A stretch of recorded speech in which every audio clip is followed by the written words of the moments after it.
12 अध्याय 29 और 11 से लेकर के 14 वचन तक पढ़िए। क्या प्रभु कह रहे हैं आपसे? ध्यान से सुनिए। परमेश्वर की वाणी है, जो कल्पनाएं मैं तुम्हारे विषय में कर रहा हूं मैं जानता हूं। जब इस वेदी से आपको देख लेता है और आपको देखता रहता है, वो आपके विषय में कल्पना करता रहता है, आपके विषय में वो सोचता रहता है कि इसे मैं, इस बेटी को आने वाले संडे के दिन मैं इसे चंगा करने वाला हूं। वो फिर अगले बेटी को देखता है, अगले बेटे को देखता है, कहता है कि मैं उसे अगले बृहस्पतिवार को चंगा करना हो, फिर उसे शुक्रवार को ठीक करूंगा, उसे मैं इस संडे को ठीक करूंगा। ये प्रभु की कल्पनाएं होती हैं और वो उसे आपको आशीष देने वाला ठहरता है परमेश्वर। लिखा क्या है?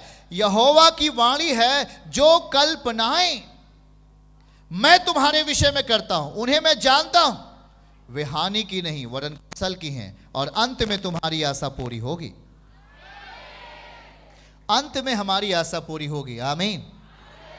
आप घर बनाना चाहते हो, बना सकोगे, आप में शक्ति और बल आएगा। आप अपनी जिंदगी में कुछ भी हासिल करना चाहते हो, प्रभु की सामर्थ्य से आप उस चीज को प्राप्त कर सकते हो। पर प्रभु कह रहा है कि यदि तू मेरी ओर 100% है, यदि तू मुझ पर विश्वास करता है, तो मैं तेरे विषय में सोच रहा हूं। कितनी बड़ी बात है।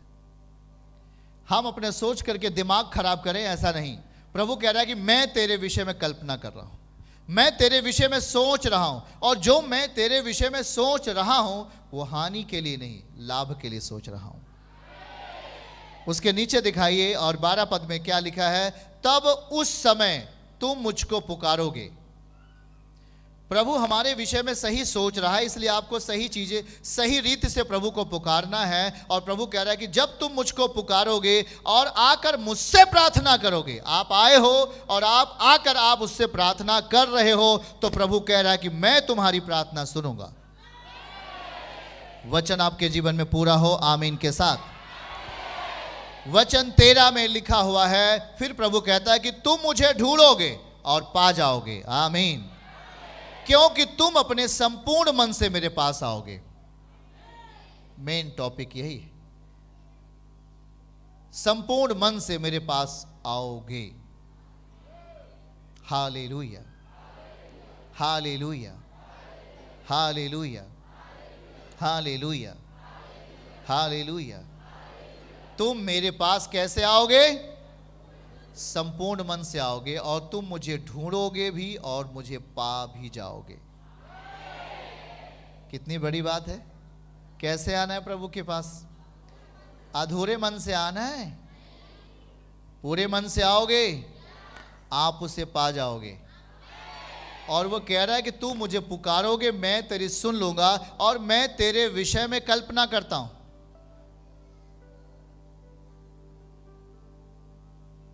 पढ़ाई कर रहे हो, मेहनत से पढ़ना है। नौकरी की तैयारी कर रहे हो, ईमानदारी से करना है।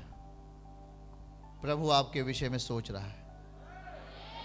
वह एक अवसर ला रहा है आपके लिए, एक मौका ला रहा है कि इस दिन मैं तुझे सफल करने वाला हूं। जब हमारे मन प्रभु के लिए तैयार होते तो यह वही स्थान होता है जहां पर प्रभु आपकी प्रार्थनाएं सुनने लगता है। क्या हम कह रहे हैं? तुम मुझे ढूंढोगे और पाओगे भी, क्योंकि तुम अपने संपूर्ण मन से मेरे पास आओगे। कितने लोग उसे ढूंढ रहे हैं? आज प्रभु को ढूंढ रहे हो? उसके सामने बैठे हो कि नहीं?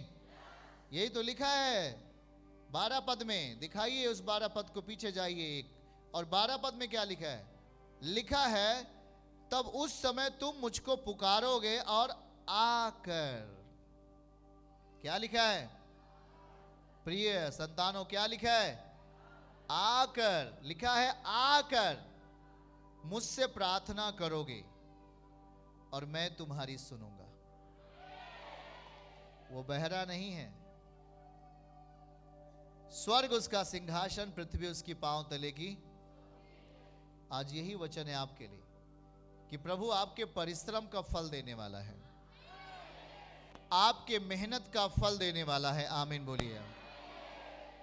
सुनना जरा, जब आप अपने जीवन में आत्मिक सुधार लाते हैं जब आप अपनी जिंदगी में अपनी आत्मा को पैना बनाते हैं। क्या बनाते हैं भाई? जब हम अपने सोच और विचारों को जिस दिन पैना बना लेंगे, हमारे काम कभी नहीं रुकेंगे। मैं कह रहा हूं, हमारे काम कभी नहीं रुकेंगे यीशु के नाम में। क्योंकि प्रभु 11 आयत में लिखा कि मैं तुम्हारे विषय में कल्पना कर रहा हूं। मेरे बेटे और बेटियों, मैं तुम्हारे विषय में सोच रहा हूं। 4 साल बाद तेरे लाइफ में क्या होने वाला है मुझे मालूम है। 1 महीने बाद क्या होने वाला है मुझे पता है। कल क्या होने वाला है मुझे मालूम है, करके प्रभु कह रहा है। अगर आज ही हम अपना मन प्रभु के लिए लगाएं तो निश्चय ही हम संसार के अधिकार में नहीं जाएंगे, हम प्रभु के अधिकार में होंगे। और जब हम प्रभु के अधिकार में चलते हैं, आज प्रभु कह रहा है कि हम सोचते बहुत ज्यादा हैं, और हम सोच तो रहे हैं सही अपेक्षा के लिए।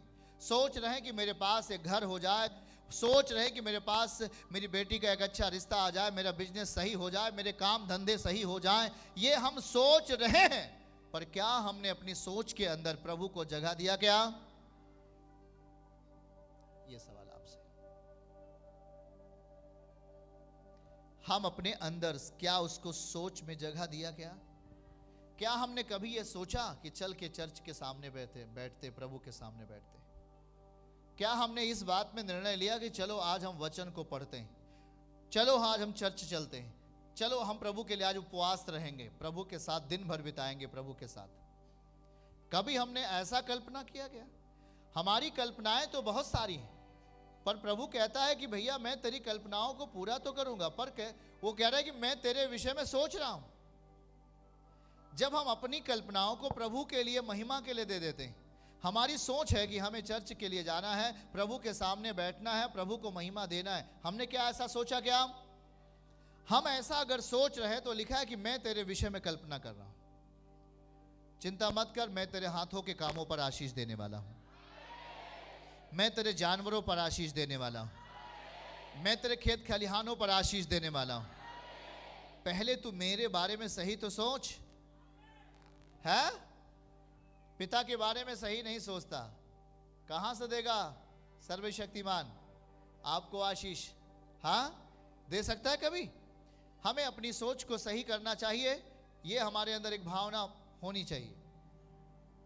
कह रहा है कि मैं तेरे विषय में कल्पना करता हूं, वो हानि की नहीं है परंतु लाभ की है, ऐसा लिखा है यहां वचन में। मैं तुम्हारे विषय में सोच रहा हूं, कल्पना करता हूं, और उन्हें मैं जानता हूं, वो हानि की नहीं वरन कुशल की हैं। अंत में तुम्हारी आशा पूरी होगी, चिंता मत करो। जिस बात के लिए आप सोच रहे हो, जिस बात के लिए आप परिश्रम कर रहे हो, जिस बात के लिए आप लगातार मेहनत कर रहे हो, उस काम को परमेश्वर पूरा करेंगे, उसे पूरा करेंगे। आमीन, हालेलुया। पर हम अपने अंदर परमेश्वर के उस स्वभाव को लाना है। हमें अपने विचारों में, अपने सोच और विचारों में प्रभु के वचन को स्थान देना है, देना है। हाथ उठा के बोलो, देना है।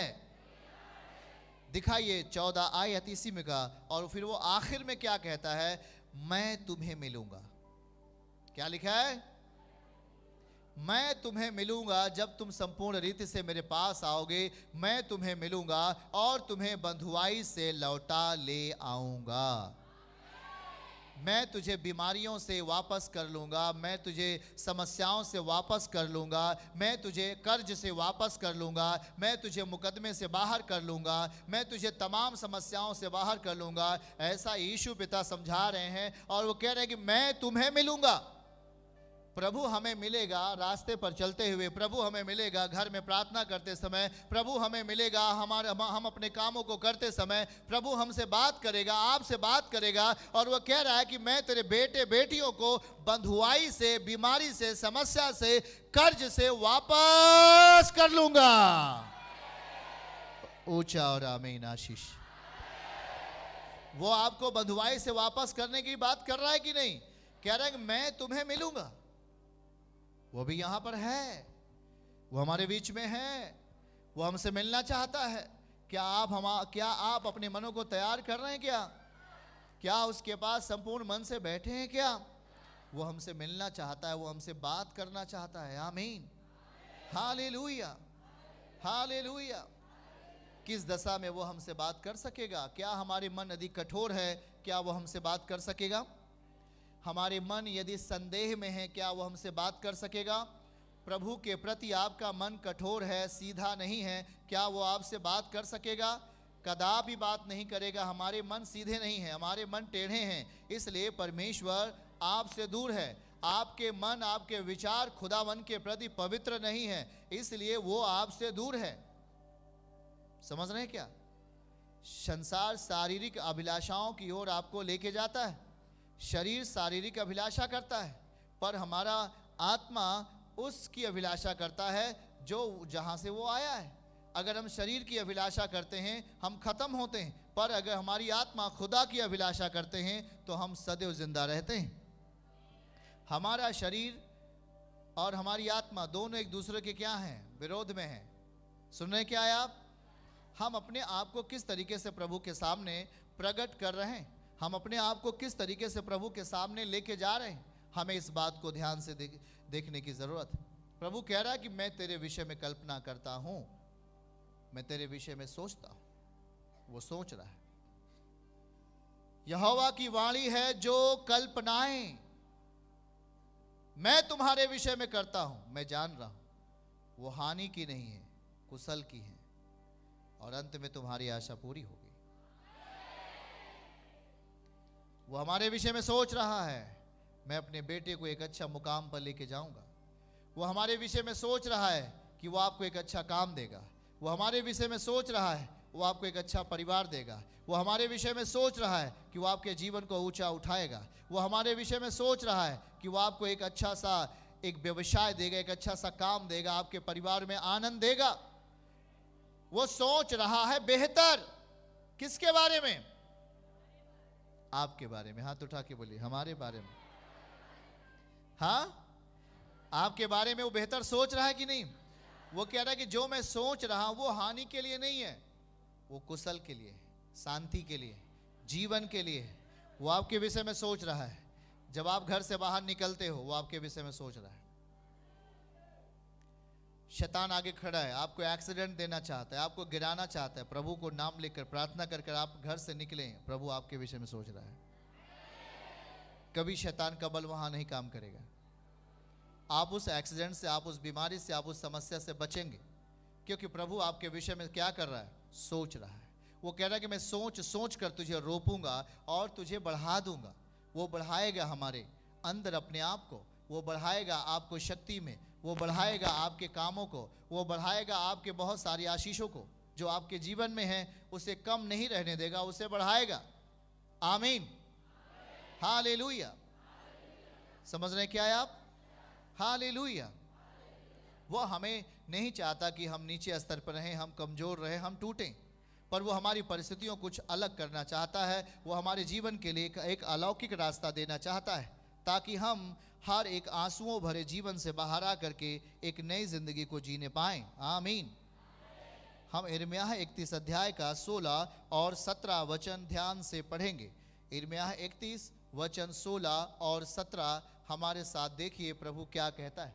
देखिए वहां लिखा है कि यहोवा यूं कहता है, रोने पीटने और आंसू बहाने से रुक जा, क्योंकि तेरे परिश्रम का फल मिलने वाला है और वे शत्रुओं के देश से लौट आएंगे। आमीन। कहां से लौट आएंगे? शत्रुओं के देश से लौट आएंगे। पहला क्या बोल रहा है? अब व्यर्थ आंसू मत बहा। यहोवा कहता है कि रोने पीटने और आंसू बहाने से रुक जा। जहां पर कोई उम्मीद नहीं, आंसू बहा रहे हो, कोई प्रतिफल नहीं।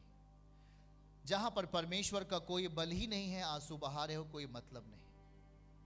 कह रहा रुक जा, तू अभी आंसू बहाने से रुक जा, क्योंकि तेरे परिश्रम का फल मिलने वाला है। प्रिय संतानों, जब हम उसके साथ संगति करने वाले हैं, हम अपने मन को संपूर्ण रीत से तैयार करेंगे। वो हमारे लिए सोचता है। वह कह रहा है मैं तेरे लिए सोचता हूं, मैं तेरे लिए कल्पना कर रहा हूं, और कह रहा है कि जो मैं तेरे लिए कल्पना कर रहा हूं वो हानि की नहीं है परंतु लाभ की है। चर्च की सभी प्रार्थनाओं को और परमेश्वर के दास के द्वारा टीचिंग सुनने के लिए और अपडेट्स को जानने के लिए हमारे इस चैनल को सब्सक्राइब करें और साथ में बेल आइकन को दबाएं, ताकि जब भी लाइव प्रार्थना हो तो सबसे पहले आप देख सकें।